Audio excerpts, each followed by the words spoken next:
Muito boa noite. Eu sou o Carlos Henrique, trabalho com tecnologia educacional e desde o ano de 2021 nós iniciamos esse trabalho de aulas de informática base para concursos públicos. A nossa base é tanto na área técnica quanto na área pedagógica. Nós trabalhamos também com tecnologia educacional, no Núcleo de Tecnologia Educacional do município de Natal. Então, nós vamos tentar aqui levar a vocês algumas informações sobre informática para concursos públicos. Essas informações, elas envolvem todos os concursos públicos que tiverem informática básica. Algumas bancas trabalham apenas com ensino médio e outros também trazem a informática básica no ensino superior.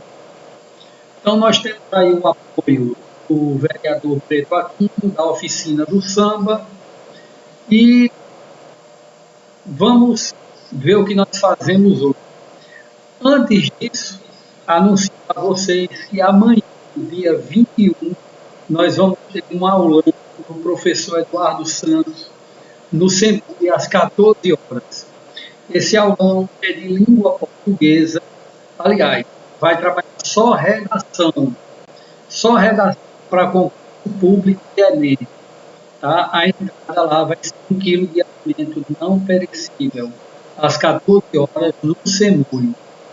Tá? Então, o professor Eduardo foi professor do CDF, dos cursinhos, foi professor do 100% Medicina, que na época o Fernando Assuna montou esse cursinho voltado só para alunos que pretendem entrar no curso de Medicina na UFRN.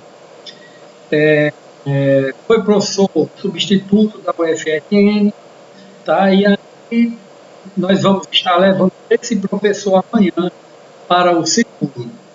Eu deixei lá no grupo o link de inscrição. Mesmo assim, quem não se inscreveu pode comparecer e lá na entrada fazer a inscrição, ok? Então vamos lá. Durante a semana, nós temos um dia que nós trabalhamos algumas dicas. Nós chamamos de uma super dica para concurso. Essa semana foi trabalhada a questão do drive e do driver com R.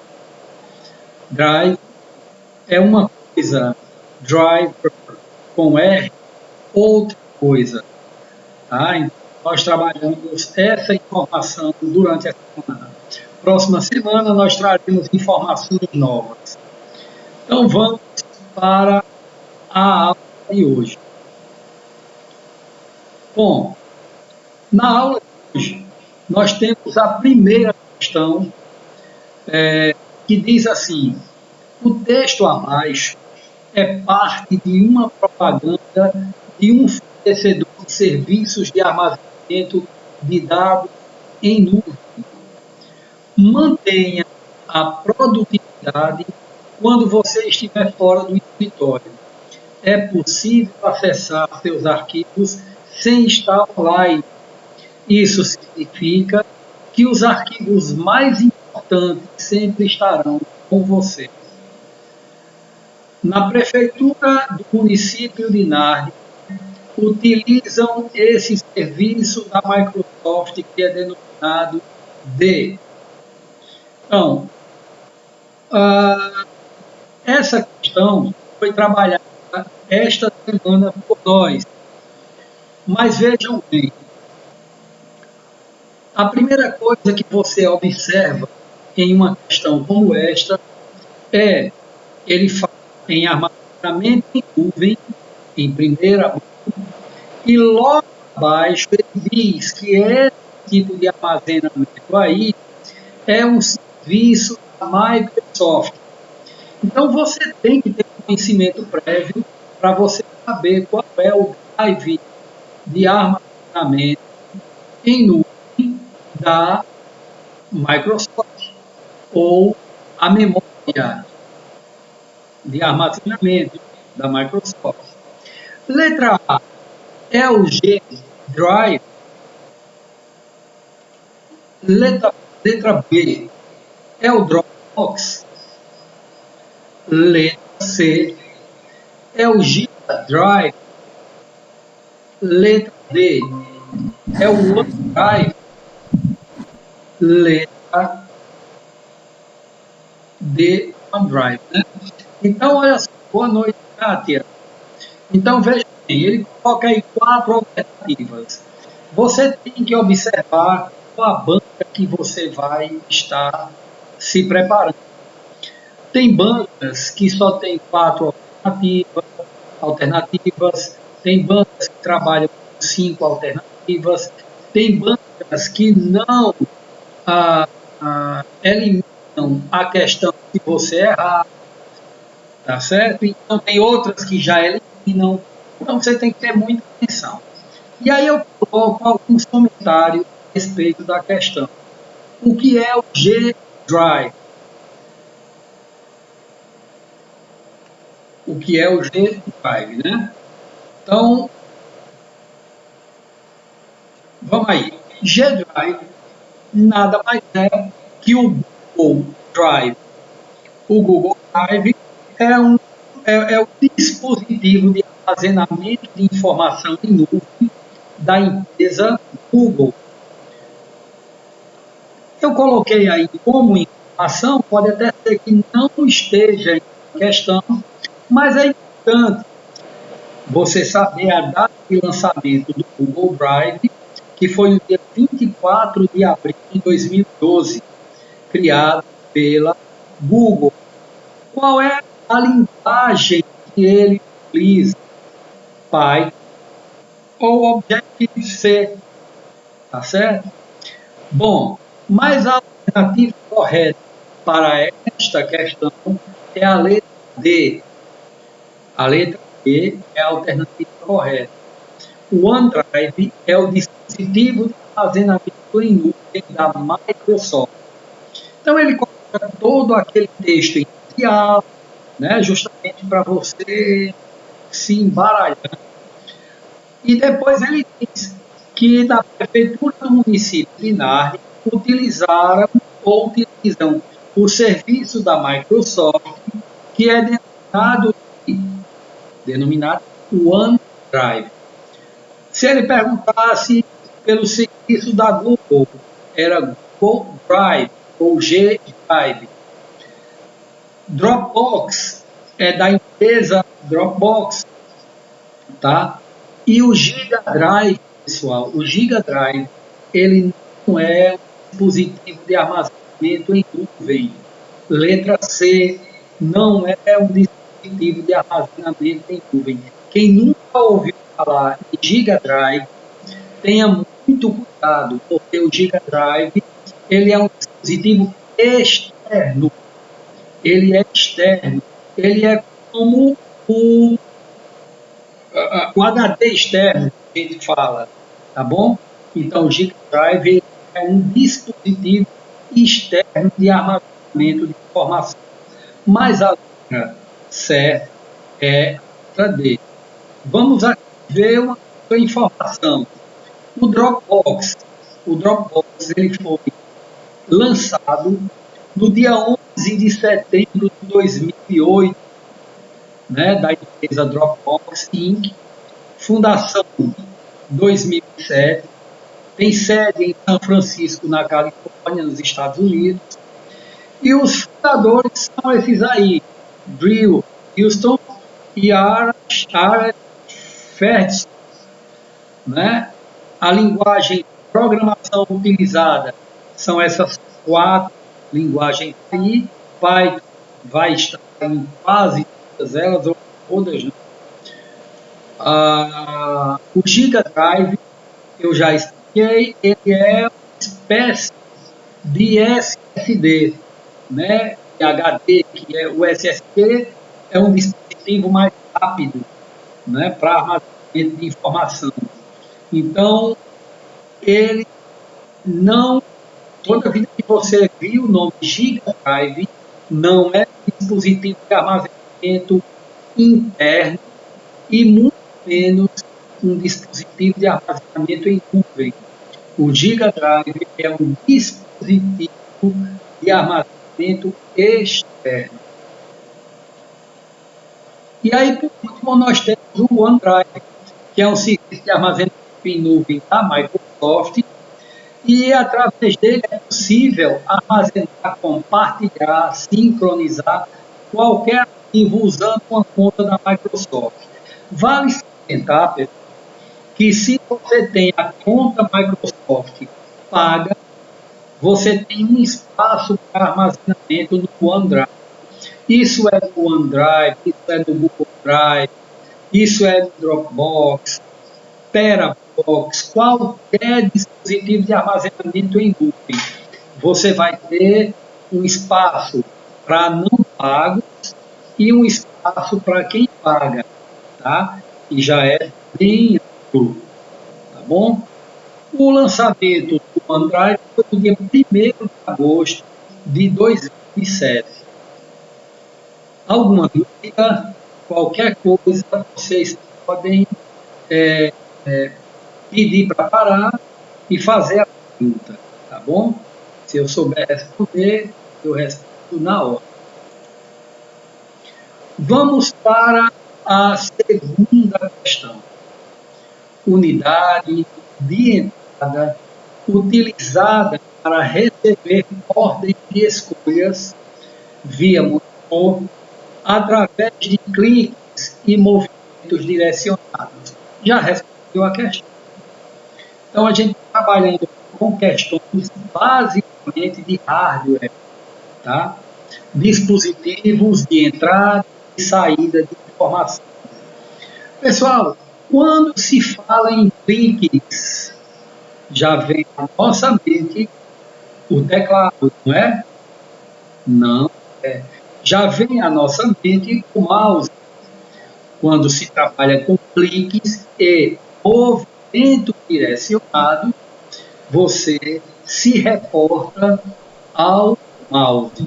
Então, ele coloca aí como alternativas. A letra A, ele pergunta se é um objeto chamado home. Tá? E aí, depois da resposta da questão, nós vamos dizer o que é home. Letra B, mouse. É o mouse o dispositivo responsável por receber ordens de escolhas via monitor através de cliques e movimentos direcionados. Se for ele, você marca a letra B. É o D-ROM. É o D-ROM, né? Eu creio, pessoal, que aí eu tenha esquecido de colocar a letra C de CD. É a tecla Del responsável por esses cliques e esses movimentos? É o bit? Então, já vamos direto à questão. Letra B, mouse.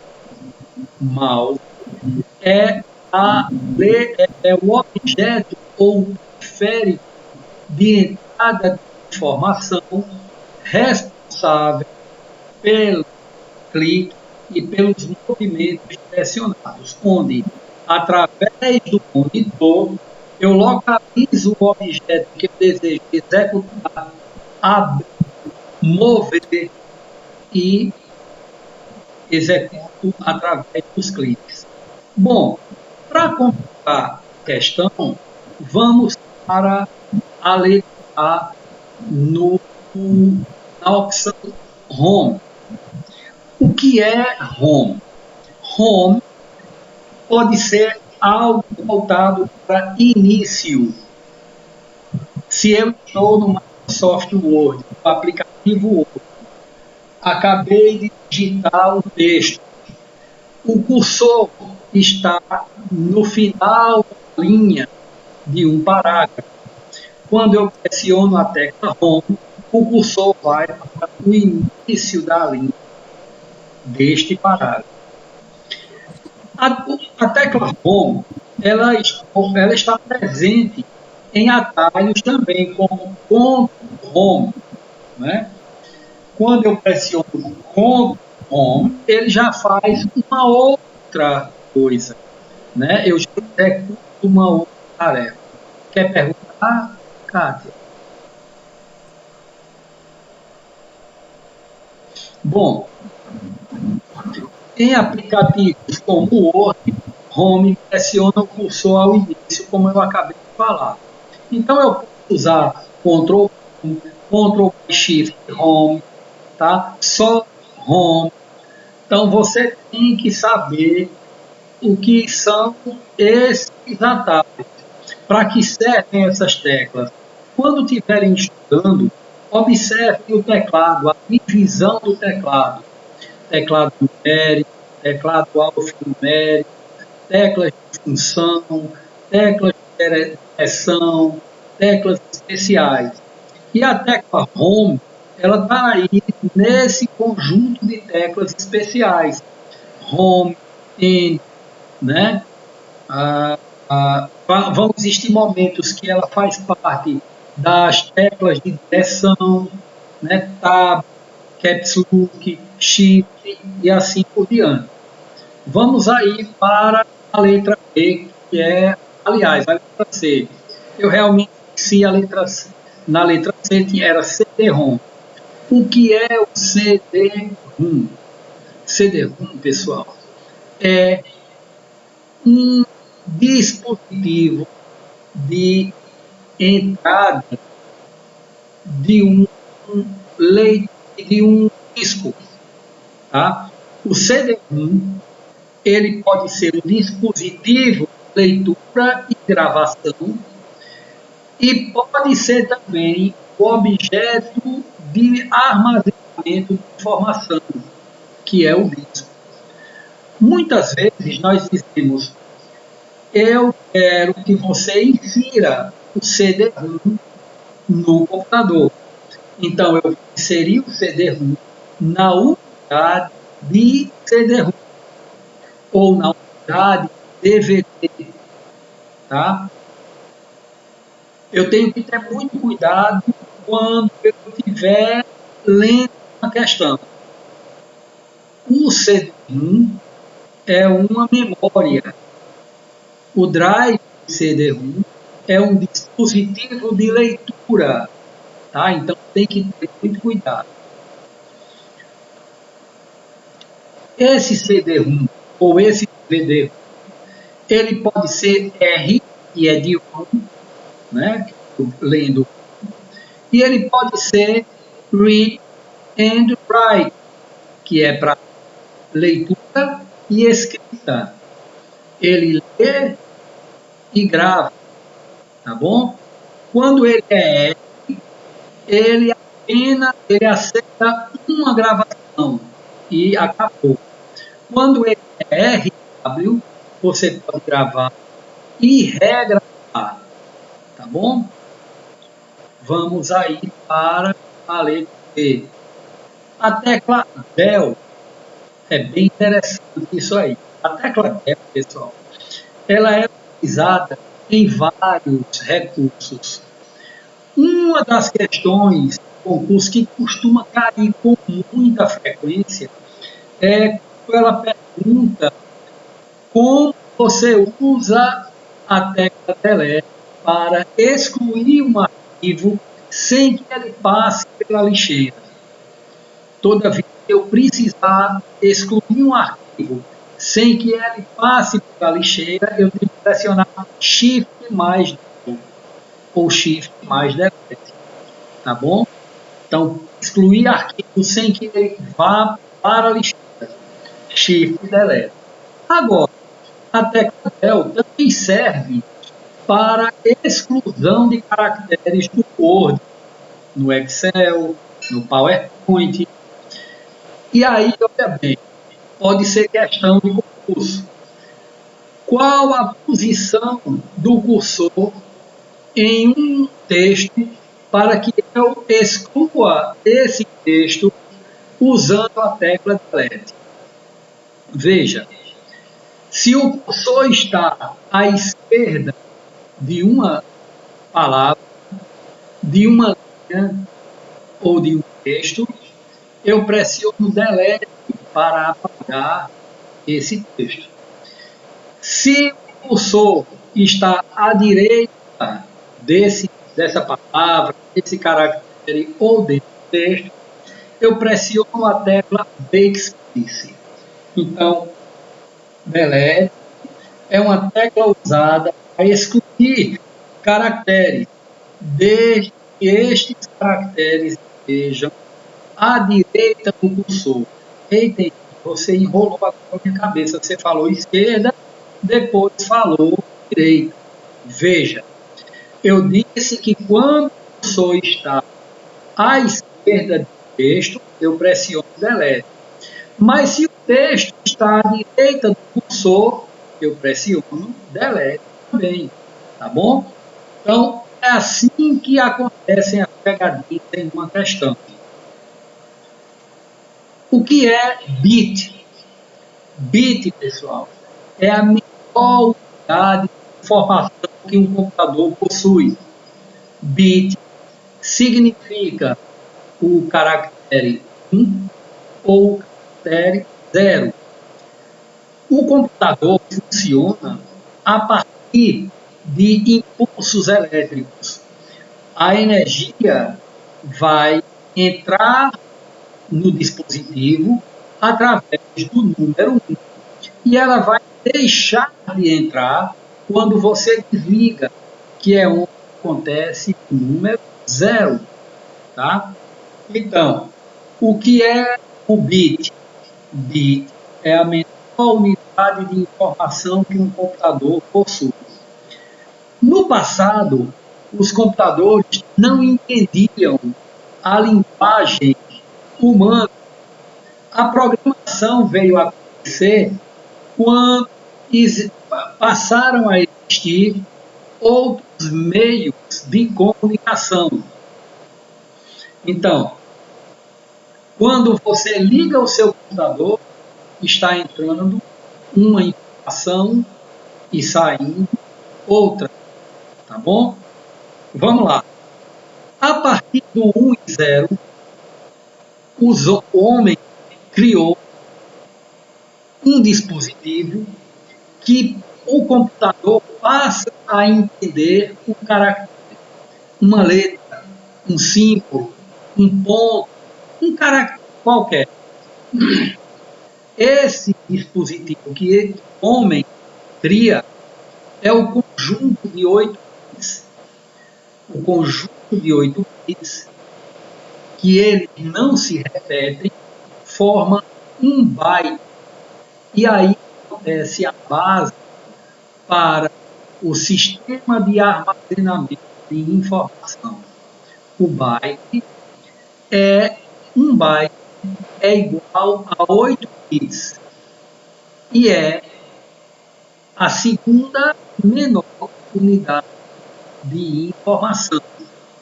Veja, se 1 e 0 é a primeira, 8 é a primeira lá na quantidade de memória. Tá? Como é que se formam esses 8 bits? 1 e 1 é o primeiro par. 1 e 0, segundo par. 0 e 1, terceiro par. Vamos lá?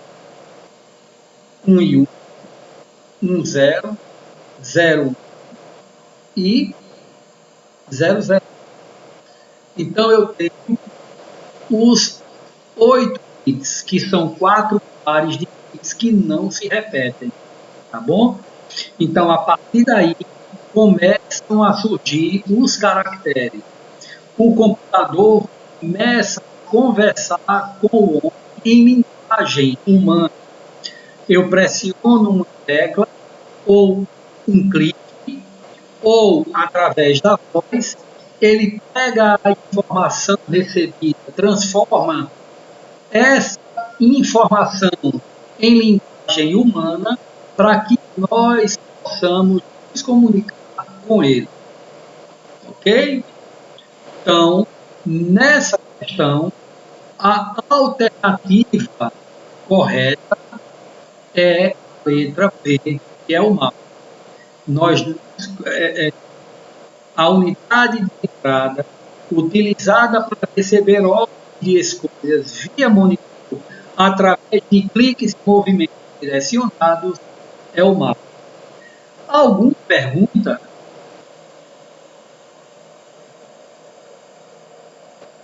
Não? Então eu vou para a questão 3. Está ficando claro o que eu estou falando para vocês? Número 3. Qual a função? Deixa eu ver aqui se eu coloco para ver se alguém fala. Qual a função do utilitário desfragmentador do disco na Microsoft Windows? Beleza. Veja só, pessoal, qual a função do disco utilitário desfragmentador do disco da Microsoft?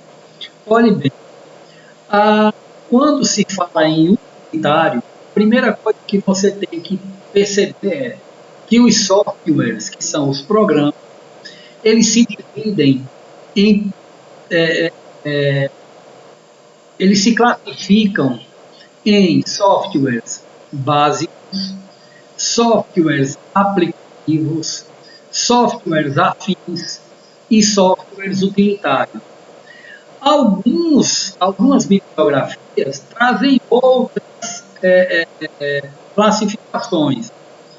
Nós geralmente costumamos classificar em software básico, software aplicativo, software afim e software utilitário.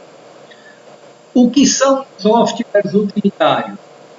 O antivírus, um desfragmentador de disco, um checklist, tá? Então, esses são os utilitários. São os softwares que você se utiliza deles para algum benefício, digamos assim. Talvez não seja essa palavra, mas vamos usá-la. Veja bem, qual é a função do desfragmentador? Antes das alternativas, eu vou colocar para vocês o seguinte. Quando vocês estão usando um computador, assim que compram, esse computador é bala. Ele é muito rápido, ele é muito bom. Mas depois de um certo tempo de uso, ele vai ficando mais lento. E você não percebe que você instala programas, desinstala programas, que você insere arquivos, exclui arquivos. A partir do momento que tudo isso acontece, ficam brechas no seu disco, vão ficando espaços que separam uma informação de outra. Então, para a leitura acontecer em um espaço, pular um espaço vazio e chegar a outro espaço, há uma demora, mesmo que mínima, mas há uma demora. E essa demora, quando você passa a ter muita fragmentação em disco, essa demora ela causa uma certa... Você percebe essa demora na leitura. Às vezes, você percebe o LED da leitura do HD, ele é aceso por muito tempo, e aí você pensa que é um problema em seu computador, e não é ele fazendo a leitura. Puxa vida, porque esse computador não é mais rápido, eu quero mudar a memória para melhorar, mas não é isso, tá bom? Então, a fragmentação são os espaços deixados por você em um disco no seu computador. Como é a que serve a desfragmentação? Para que você elimine espaços vazios, fazendo com que as informações existentes em seu computador se unam e a leitura a partir dessas informações elas sejam mais rápidas. Ela passa por uma informação, chega a outra, a outra, de forma mais rápida. Não tem um buraco no meio para ela pular de uma para outra. Tá? Então, a desfragmentação melhora o desempenho do seu computador e elimina os espaços vazios. Vamos ver aqui as alternativas. Na letra A, ele diz que o desfragmentador serve para verificar se há setores defeituosos no disco rígido e se há erro no sistema de arquivos. É para isso que ele serve? Não. Quem serve para isso é um outro utilitário. Letra B. Faz a conexão com outros computadores via rede ou com a internet? Não. O desfragmentador não faz isso. Na letra C, ele pergunta se ele libera espaço na unidade do disco rígido, apagando os arquivos temporários. Já morre essa questão, já morre aí. Tá? Porque ele não apaga nada. Ele não apaga nada. Ele elimina o que não existe, aproximando o que existe. Tá? Letra D. Ele restaura uma configuração anterior do computador? Também não. Quem restaura isso é um outro utilitário que é responsável pela criação dos pontos de restauração em um computador. E na letra E, que é a alternativa correta, diz o seguinte, que o desfragmentador serve para reorganizar arquivos e espaços não utilizados no disco rígido, de forma que os programas sejam executados com maior rapidez. Ok? Então, para isso que serve o desfragmentador. Ele elimina a fragmentação ou as fragmentações. Vamos aqui a alguns comentários adicionais. Por exemplo, setores do disco. Para eliminar setores defeituosos, como foi colocado lá em cima, nós utilizamos o utilitário checkdisk, tá? Ele elimina e corrige os bad blocks, certo? Que são blocos danificados, defeituosos.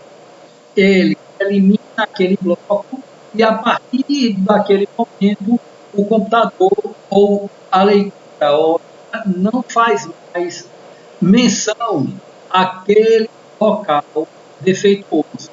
Tá? Um disco rígido, pessoal, ele é composto de trilhas e de setores, né? Então, esses setores é onde as informações são armazenadas. Então, a gente tem que ter o máximo de cuidado para não balançar o computador do uso, não bater. Tem gente que fica aborrecida, dá um tapa sobre a mesa.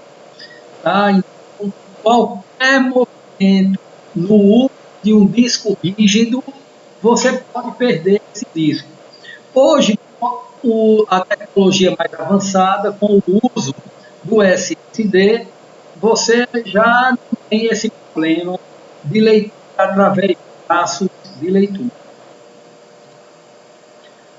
As redes de computadores que foram mencionadas na alternativa B, nós temos redes LAN, que são aquelas, por isso que nós temos as LAN houses, né?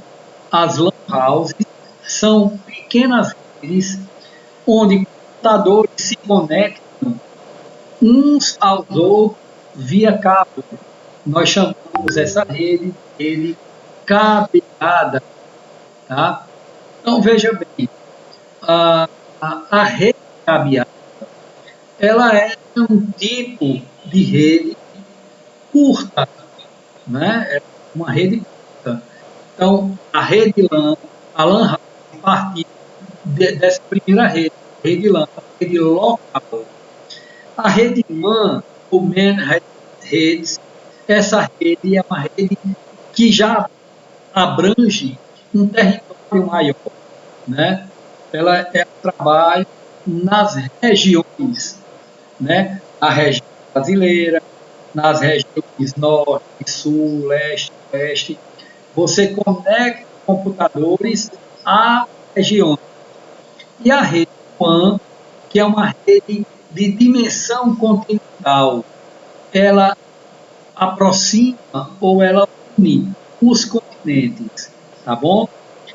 Nós temos também, na questão da rede, nós temos aí as redes que recebem sinais via cabos coaxiais, que é aquele mesmo cabo que você rosqueia a antena através de uma TV. Tá? Quando você vai colocar uma antena interna, você coloca o cabo coaxial atrás da TV. Então, os sinais mais antigos chegavam ou chegam através de cabos coaxiais. Mas nós temos aí hoje a, a, a internet via fibra ótica, que já não trabalha mais com cabo coaxial. Tá bom? Na letra C, ele fala de desfragmentação. E aí, para você ter acesso ao desfragmentador, você pode ir à pesquisa, clica em início, pesquisa, coloca defrag ou desfragmentador de disco, e ele vai pedir para você analisar qual unidade de disco você quer desfragmentar. Depois de analisado, aí ele pede para você fazer a correção. Tá? Qualquer operador pode fazer isso, não precisa de um técnico, você mesmo faz. Ok? Dúvida? Está tudo claro? Ficando ok? Vamos para a quarta questão. Quarta questão.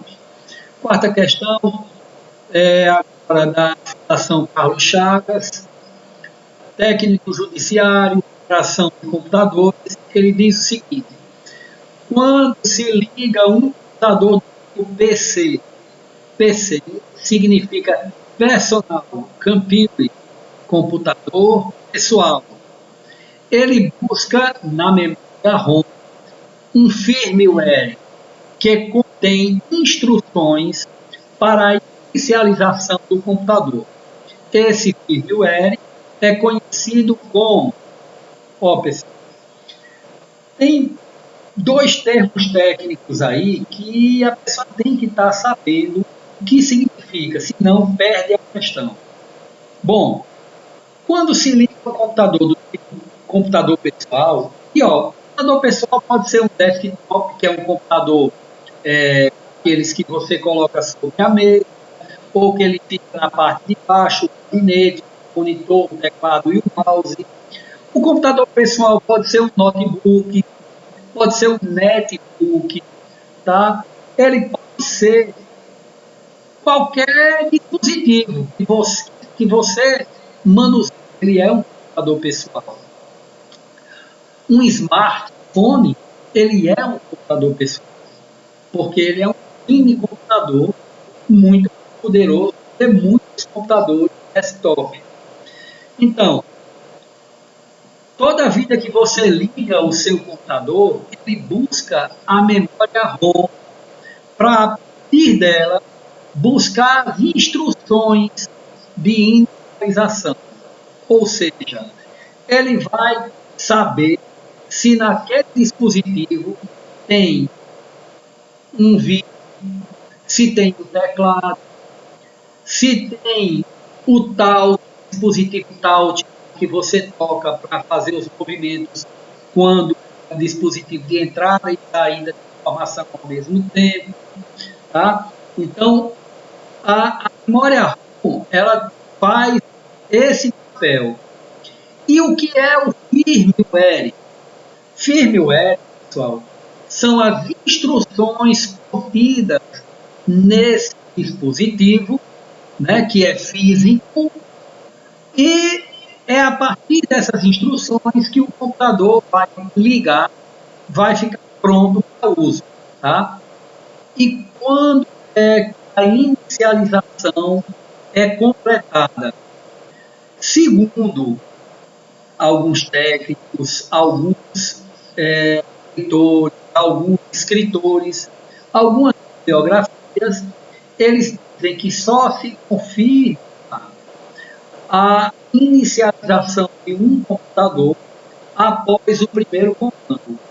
Quando você executa o primeiro comando, aquele computador está ou teve sua inicialização perfeita, ok?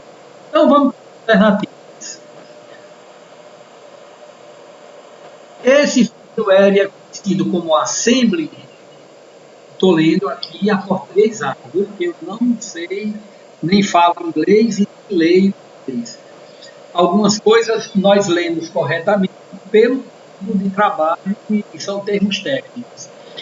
Assembly, resposta errada, tá? Não é a letra A. A letra A não é o firmware que contém as informações. A letra B é o setup? Também não é o setup. E tudo isso eu vou explicar o que é. É o bootstrap? Não é o bootstrap, tá bom? Letra C também está incorreta. O firmware conhecido que está dentro da memória ROM é a BIOS. Será que é a BIOS? Eu falei memória ROM. Será que é a BIOS? Vamos ver a letra E. Boot. Boot. Meu Deus, e agora? É BIOS ou boot? Então, veja bem, pessoal. A resposta correta é a letra D, tá bom? Ele busca na memória ROM um firmware que contém instruções para a inicialização do computador. Esse firmware é conhecido como, e aí, ó, o que é assembly? Assembly. Assembly, pessoal, é uma linguagem de programação que surgiu lá nos anos 50, tá? Então, você já sabe, o, o concurseiro, aquele que está se preparando para um curso de verdade, ele não precisa ir tão a fundo na técnica, ele precisa apenas saber o que significa. Então, assembly é uma linguagem de programação. Que é o setup? Olha, existem pessoas que ligam o seu computador e quando liga ele aparece na tela azul com vários comandos, tá? É o comando de inicialização, de boot, ele identifica qual é o disco rígido que o computador possui, isso é o setup, tá? Então o setup ainda não é o sistema operacional pronto, ok? Bootstrap. Bootstrap, ele é uma estrutura de desenvolvimento web, código aberto e gratuito. Tá? Então, assim, ele é responsável pela criação de sites. Usando ele, você cria sites maravilhosos, coisas fáceis e melhor ainda, é gratuito, tá? É de código aberto. Você pode criar o seu próprio site usando essa linguagem gratuita. Letra D. O que é a BIOS?